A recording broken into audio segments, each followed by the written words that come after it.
Olá, seja bem-vindo ao programa Capítulo à Parte. Toda semana aprendendo um pouco mais a cada semana e assim nos tornaremos sábios. Nós precisamos conhecer a história, precisamos conhecer das coisas em geral. História do Brasil, principalmente, nós precisamos entender uma época que é polêmica até hoje. Muitas pessoas no Brasil dizem que não podemos voltar à época do militarismo, da ditadura. Algumas poucas pessoas acham que precisaríamos voltar à época da ditadura. É um assunto polêmico, difícil de ser tratado, mas que precisa ser conhecido. Para a gente discutir um pouco melhor, para a gente ter base nas argumentações, precisa se conhecer o tempo do militarismo, saber se ele realmente foi bom ou se foi ruim na concepção de cada um. Como eu digo, a grande maioria dos brasileiros acham que foi péssimo, como a ditadura é péssima em qualquer lugar do mundo. Para isso, nós vamos conversar com o Bruno Moraes Pereira da Costa, que fez um livro sobre a época da ditadura, mas uma coisa mais específica, a relação dos militares, da ditadura, com a imprensa. Nós precisamos de ler um pouquinho como que era divulgado os assuntos. Será que era mentiroso? Será que era verdadeiro? Será que a relação era promíscua ou era verdadeira? Nós vamos conversar com o Bruno um pouquinho sobre isso. Tudo bem com você, Bruno? Tudo ótimo. Prazer estar aqui com você e com a sua audiência. O Bruno, você disse para mim que esse livro aqui foi o seu TCC, né? Foi o meu trabalho de conclusão de curso. Eu terminei ele em 2014. Jornalismo. Jornalismo, em Ribeirão Preto. É bacana saber isso pelo seguinte, porque quando você está se formando, quer dizer, você ainda não tem uma técnica aprimorada de escrever, de pesquisar e tudo mais, porque assim, a gente tira o diploma e depois cai na vida para aprender, né? É como tirar a carta de motorista. Acaba aprendendo na rua, né? Você tira a carta de motorista e depois você vai aprender dirigindo na rua. Sim. Mais ou menos isso.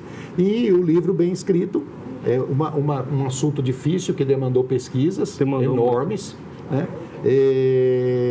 Parabéns para você pelo livro. Eu acho que é importante esclarecer essa relação. Bom, primeira pergunta, por que você escolheu este assunto? De curiosidade.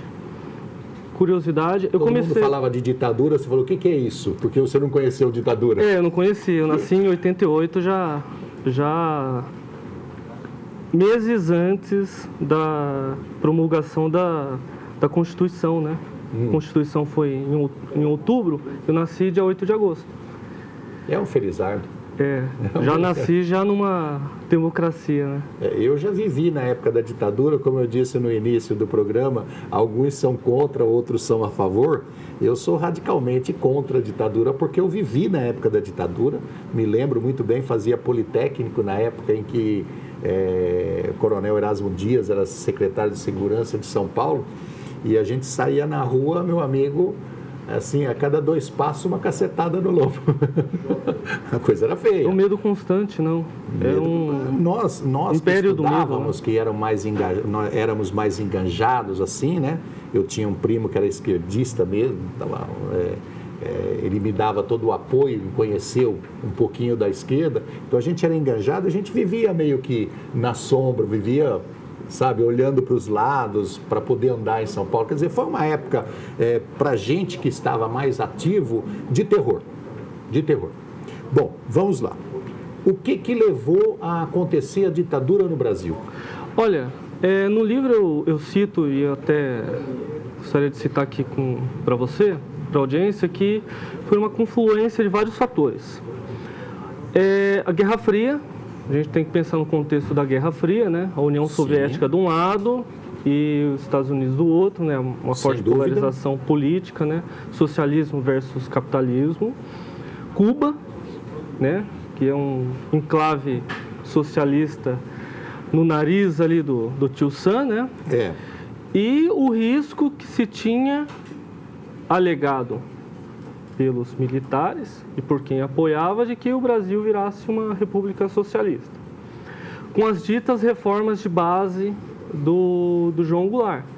O João Goulart queria uma reforma universitária, que era para dar mais vozes aos estudantes. Que era um caminho de socialismo. Não sei se é um caminho de socialismo, mas a elite nacional via com medo essas reformas, né? E eram reformas necessárias que continuam sendo necessárias ainda hoje. Reforma agrária, contra o latifúndio, terras improdutivas, concentração de terras na mão de poucas pessoas, que existe até hoje. Ele conseguiu promulgar só a lei de remessa de lucros, que desagradou o capital internacional. Foi uma confluência de fatores, a reforma urbana também, que socializar a moradia urbana, sobretudo nos grandes centros, como São Paulo, Rio de Janeiro, locais onde é difícil de se viver. Os pobres moram na periferia, muito longe de onde trabalha, e os aluguéis em locais centrais são exorbitantes, né? Isso já naquela época já era uma necessidade, hoje ainda continua. Então acho que foi uma confluência de fatores e também um pouco de radicalismo também das esquerdas, que queriam reformas mais radicais, e também esse medo das elites e das oligarquias. O Partido Comunista no Brasil era forte. Era forte. A gente precisa... A forte polarização, né? A gente precisa, para entender o militarismo, entender a ditadura no Brasil, precisa ir um pouco antes. Nós precisamos conhecer a história até do mundo, para se chegar aonde chegou no Brasil. Ditadura, não só a ditadura do Brasil, da Argentina, do Chile, de toda a América, nós tivemos ditadura por conta de um contexto mundial, né?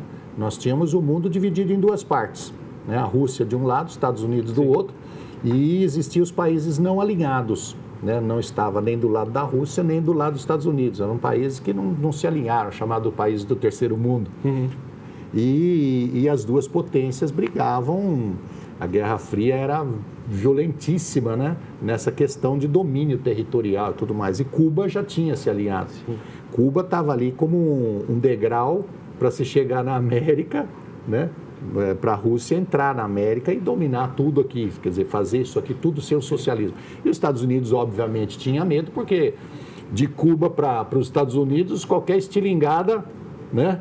Um cara com estilingue acerta lá. Sim. Qualquer mísselzinho acertava lá os Estados Unidos. E os caras teve a crise dos mísseis, que foi feíssima, né? E o Brizola já tinha se manifestado dizendo que não acreditava que tinha mísseis em Cuba, falou umas besteiras e dificultou o relacionamento, a conversa telefônica entre o presidente dos Estados Unidos e o presidente da Rússia. Quer dizer, já existia mais ou menos um caminho aberto para o socialismo aqui na América. Então, houve-se que a intenção de... E a gente fala de ditadura mesmo, se o socialismo viesse, seria ditadura do mesmo jeito. Nós íamos pegar a ditadura de qualquer jeito. A partir desse contexto, entrou a ditadura. Como foi os primeiros anos, a partir de Castelo Branco, general? Os primeiros anos, pessoal, uma coisa que na minha pesquisa eu acabei vendo, e na literatura, vasta literatura que se tem sobre a ditadura, sobre a relação da imprensa com a ditadura, a literatura é um pouco mais escassa, né? Talvez também por isso que eu quis escrever esse livro. Pessoal, todos ressaltam que a violência começou a partir do AI-5, né? Ali 68, 69. Mas, logo já quando estourou o golpe, ali no dia 1º de abril, o pessoal tem aquela anedota, né, que o pessoal fala que foi em 31 de março, mas que na verdade estourou já era 1º de abril, né? Por 1º de abril ser o dia da mentira, então acho que eles anteciparam na história para não ficar tão estranha, né? A violência já começou ali, de caças a opositores, dentro do próprio exército. Tem um caso de um militar em Recife, salvo engano, que era contra, ele não deu nem tempo dele se levantar contra Já limparam a área ali? Já começaram a limpar. Dentro do próprio exército existia uma polarização. Antes do AI-5, a violência era mais velada. Era mais velada, mas já existia. A gente não chegava a ter um conhecimento amplo, aberto. Sim. Porque a violência era assim mais dentro de muros, não deixava ninguém saber e era pouco. Dentro de muros, no campo, também, violência contra os camponeses, é uma coisa já antiga, né? Mas a verdade é que o Castelo Branco, quando ele assumiu a presidência da República do Brasil em 64, isso é o que diz a história. Ele não tinha o interesse, e inclusive a cúpula dele, não tinha interesse de que isso fosse uma continuidade por tantos anos como foi. Eles só queriam tirar do poder aquele grupo que eles consideravam socialistas, endireitar o negócio, limpar a área de socialistas e fazer uma eleição direta. Mas aí começou a sucessão, né? Ele morreu, foi um outro, morreu também, começou a sucessão e começou a haver a resistência. Foi aí que o negócio piorou. Já foi piorando. A princípio diz, né, a literatura, a historiografia, que os militares não tinham o mesmo interesse em continuar. Mas ali existiam grupos mais radicais, né, da direita dentro das Forças Armadas que pressionavam pela continuidade do regime ditatorial aqui no Brasil, né? E foi indo, que chegou até 85, né? Há quem diga que o regime só terminou em 88 com a proclamação da nova Constituição, né?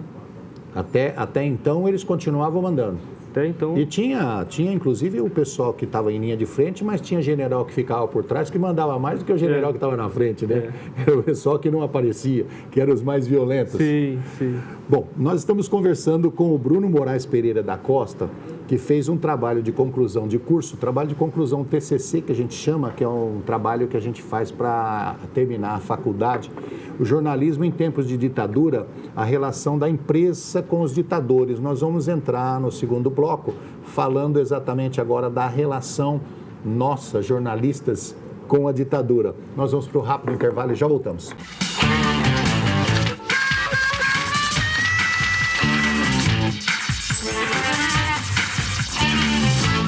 Estamos de volta com o programa Capítulo à Parte, hoje conversando com o jornalista Bruno Moraes Pereira da Costa, que escreveu o livro Jornalismo em Tempos de Ditadura, a relação da imprensa com os ditadores. Bruno, para a gente entrar na relação da imprensa agora, você como jornalista, certo? Eu pergunto, não a relação, mas o que você pesquisou sobre a época, você acha que teve pontos positivos da ditadura no Brasil, pontos negativos, foi só negativo, não aconteceu nada, não tivemos evolução nenhuma, acha que, sei lá, se fosse só os pontos positivos poderia voltar? O que é a sua opinião nisso? Olha, a minha opinião, acho que nada dá para ser só pontos negativos, né? Um lado positivo foi o fortalecimento da indústria nacional, né? Isso eu vejo como um lado positivo. E a tentativa de proteção ao Parque Industrial Nacional. Isso é interessante. Algo que falta, acho que até um pouco hoje, né? Todavia, na ampliação da defesa das fronteiras, infraestrutura do país. Muito do que temos hoje em infraestrutura foi planejado, né? Havia um planejamento muito forte, mas é algo assim de planejamento que já vinha se fortificando já no governo do João Goulart. Plano trienal. Eu me lembro que eles tinham um programa de integração nacional, tinha uma música na televisão muito boa, inclusive era do Santana, aquele guitarrista mexicano, um programa de integração nacional, ou seja, eles estavam abrindo estrada, fazendo com que o Brasil fizesse realmente uma integração. Positivo esse ponto? Positivo, até certo ponto. Até certo ponto por quê? A partir do momento em que o Brasil ele foi entrando, né, foi indo, a população foi se interiorizando, né, sem resolver questões como a luta dos camponeses, distribuição de terras, luta indígena, né, de demarcação de terras, desrespeito ao direito dos indígenas. Na cidade também houve uma repressão muito forte, né? De lado negativo da ditadura, sobretudo foi desastrosa para a área social e a área de direitos humanos, né? O índice de desenvolvimento brasileiro do governo João Goulart caiu na época da ditadura. O Brasil só foi recuperar a mesma pontuação do IDH só agora no governo Lula, governo Dilma, 50 anos depois. Foi um desastre para a área... Índice de Desenvolvimento Humano. Índice de Desenvolvimento Humano. Então, a parte social foi desastrosa, né?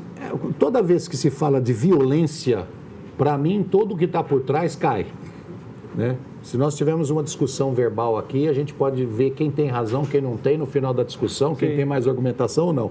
A partir do momento que levantou-se a mão, partiu para agressão física, quem partiu para agressão física perdeu ponto, na minha opinião, já é o errado.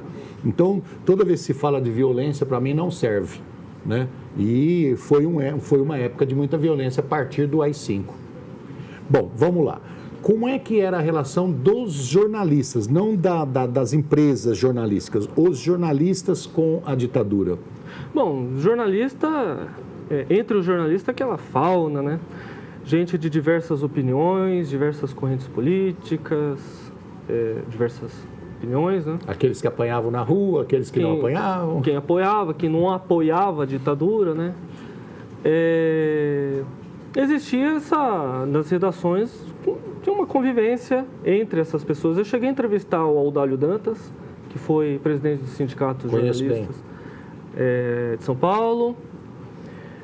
O Milo Carta foi criador da revista Veja, né? Uhum. E uma pesquisadora assim, que me ajudou bastante foi a Beatriz Kuchnir, que ela foi uma das primeiras a levantar essa relação da imprensa com a ditadura, mas no caso específico da Folha de São Paulo. Foi um trabalho de doutorado dela. Fofoquinha de rua, certo? Fala aqui, o outro acrescenta ali, o outro aumenta ali. Diziam que existia, não só na área jornalística, mas também no meio musical, artistas de música e tudo mais, mas vamos falar aqui da área jornalística. Existiam jornalistas que eram espiões, que passavam informação para a ditadura. Tem alguma coisa na sua pesquisa que você fez relacionada a isso? Olha, a pesquisa, eu procurei focar ela mais na parte das empresas. Das empresas, né? Mas assim, por exemplo, tem um Cláudio Marques, que era do Diário Comércio e Indústria, que ele tinha uma coluna que os militares foram atrás do Vladimir Herzog, que era até da TV Cultura, por conta da incitação dessa pessoa na coluna dele no jornal, falando que a TV Cultura virou uma embaixada, não sei se era ele colocou uma bússola para os caras se orientarem. Da China comunista, virou um enclave da China comunista em São Paulo. E o José Maria Marim era deputado na época, e ele que subiu na tribuna para incitar os militares, precisa pegar ele, precisa prender. Então existia realmente uma relação. Agora vamos lá, as empresas jornalísticas, os jornais, TV, rádio, tinha uma cumplicidade com os militares? Pela minha pesquisa, sim, existia uma cumplicidade. Eles faziam de conta, mas na verdade era só faz de conta. Aquela dita imparcialidade, né? Em alguns pontos você vê que não tem parcialidade nenhuma, que eles são bem cínicos, né? De comprar, né, a versão oficial para alguns acontecimentos que eu narro no livro e vender isso como se fosse uma verdade absoluta, sem aquele trabalho de reportagem, de ir atrás e checar informações. Tudo bem que vivia num período autoritário, né? Mas parece que não existia essa vontade de reportar a realidade. Tem uma cumplicidade. Dois caminhos aí. Um é eles acreditarem realmente no que estava acontecendo, né? Outra por medo, né? Essa cumplicidade poderia ser por medo, né? E não fazerem nada. O que você acha? Eles estavam realmente acreditando que o Brasil estava indo por um caminho melhor? Era uma crença ou era medo de repente, a sua casa ser invadida lá, a imprensa ser invadida, a televisão ser invadida, ser fechada e tudo mais? Por que essa cumplicidade? Ou era para ganhar dinheiro também? Então, tem a parte comercial que é inegável essa influência, né, da parte comercial. A parte comercial, de impostos... porque o governo é um grande consumidor de propaganda, né? É um grande consumidor de propaganda e os jornais, eles recebem incentivos fiscais, né? Naquela época já recebia. Nessa questão, na parte comercial, assim, não dá para ir tão a fundo, porque teria que investigar dentro das empresas, né? Uma coisa assim que eles não têm tanta abertura para isso. Teria que ir na contabilidade deles. Teria que ir na contabilidade. Mas dá para imaginar que a parte comercial era mandatório. Mas também existia um alinhamento ideológico. Por exemplo, você vê o Jornal do Brasil, Correio da Manhã, Tribuna da Imprensa, Jornal O Globo, Folha e o Estadão, todos eles fizeram um cerco ao governo do Jango, né? Desde que o Jango conseguiu assumir, depois daquela crise que ele estava quando o Jânio renunciou, disse que forças ocultas impeliram a renunciar. O Jânio Quadros era uma figura. Uma figurinha, né? E calhou do Jango, já dito comunista, ele estava onde? Ele estava fazendo uma viagem na China, do Mao Tse-tung, né? Já dali já existia uma má vontade da imprensa com o governo do João Goulart, que era um governo de centro-esquerda, não era uma esquerda, né? E nem é para dizer que o Jango era uma pessoa comunista. De esquerda. É preciso esclarecer, os mais velhos conhecem bem esse apelido, mas os mais novos não. É que o Bruno fala Jango e João Goulart. O Jango era o apelido do João Goulart. João Goulart. O João Goulart substituiu o Jânio Quadros, que o Jânio Quadros renunciou. João Goulart assumiu e o apelido dele era Jango. Então, João Goulart é a mesma pessoa. A mesma pessoa. Você acha que se a imprensa tivesse se posicionado contra a ditadura, a imprensa como um todo, fizesse um bloco, TV, rádio, jornal, revistas, tivesse se posicionado contra a ditadura, fala, não, nós somos contra a matança, nós somos contra a tortura, nós somos contra o DOPS, o DOI-CODE, nós somos contra todo o AI-5, nós somos contra esse pessoal. Você acha que teria acabado a ditadura mais cedo? Acho que um exercício desse acho que é um pouco difícil de fazer, mas eu acredito que sim. Tamanha influência que a imprensa escrita, como diz lá no interior, imprensa escrita, imprensa falada, imprensa televisionada. Eu acredito que talvez teria abreviado, né, esse período, justamente pela influência que tem sobre a opinião pública, né? Eu fiz a pergunta para você, mas eu tenho uma resposta para mim, certo? Eu acho que se a imprensa tivesse se posicionado, a imprensa como um todo, um bloco, né, fizesse ali um conjunto bem sério, bem coeso, de que fosse contra o militarismo, nós teríamos terminado essa ditadura bem mais cedo. E eu fiz essa pergunta e tenho essa resposta para mim. É lógico que eu perguntei para você, porque você ia responder dependendo da sua pesquisa. Sim. Eu estou respondendo pelo Roberto. Eu tenho essa resposta pelo seguinte: é bom frisar a importância e a seriedade com que o jornalista deve trabalhar a sua profissão. O jornalista ele tem que ter a responsabilidade de pesquisar muito os dois lados para depois emitir uma opinião. E o jornalista, obviamente, tem que ser sempre contra a violência. O jornalista ele tem a responsabilidade de passar informação para o público geral, ele é influenciador de opinião. Então, se uma coisa está acontecendo de errado e o jornalista se omite, ele é conivente. Sim. Então, se o jornalismo brasileiro foi conivente, se omitiu ou deixou de passar alguma informação importante para o povo, foi conivente. Isso é uma pena, porque aumentou em muito o tempo de tortura no Brasil.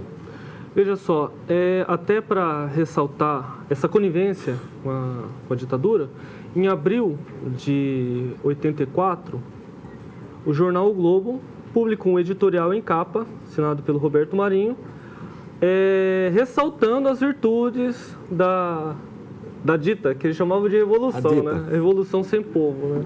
Ok. Bruno, obrigado pelo seu trabalho, obrigado por trazer um livro de esclarecimento para o povo brasileiro de uma maneira geral. Eu que agradeço pelo convite e por falar com a sua audiência aqui da TV Câmara. Nós indicamos para quem quiser estudar um pouquinho, a pesquisar um pouquinho a respeito da época da ditadura militar no Brasil, ler o livro, principalmente a relação que a ditadura teve com os órgãos de imprensa. Você pode entrar no e-mail do Bruno, que é Bruno com 2 N's, voga, com H no final, @outlook.com. Nós agradecemos a vocês todos que estiveram conosco no programa Capítulo à Parte e te esperamos na próxima semana. Um abraço, até lá.